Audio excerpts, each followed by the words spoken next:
वळूयात पुढील बातमीकडे। पनवेल महापालिका निवडणुकांचा रंग सध्या चढू लागलाय। महापालिका प्रचारासाठी सर्वच पक्षांचे प्रमुख नेते प्रचाराच्या रणधुमाळीत उतरलेले असून शुक्रवारी राम शिंदे यांची भाजपचा प्रचार केला। यावेळी त्यांनी काँग्रेस राष्ट्रवादीसह सत्तेतील मित्रपक्ष असलेल्या शिवसेनेवर सुद्धा हल्लाबोल केला। एकमेकांची तोंडही न पाहणारे शेकाप काँग्रेस आणि राष्ट्रवादी भाजप विरोधात एकवटल्याचं वक्तव्य राम शिंदेंनी केलंय। तसंच शिवसेनेवर टीका करत दुटप्पी भूमिका घेणारी शिवसेना सतत आडवं येत असल्याचा आरोप सुद्धा त्यांनी केला।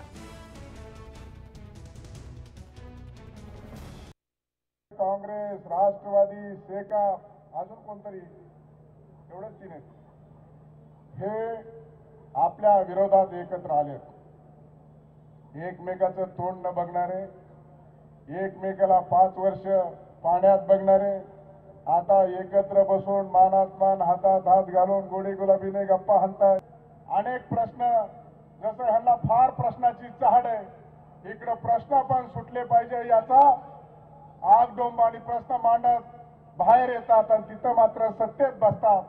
अशी दुटप्पी भूमिका ही शिवसेनेची राहिलेली आहे।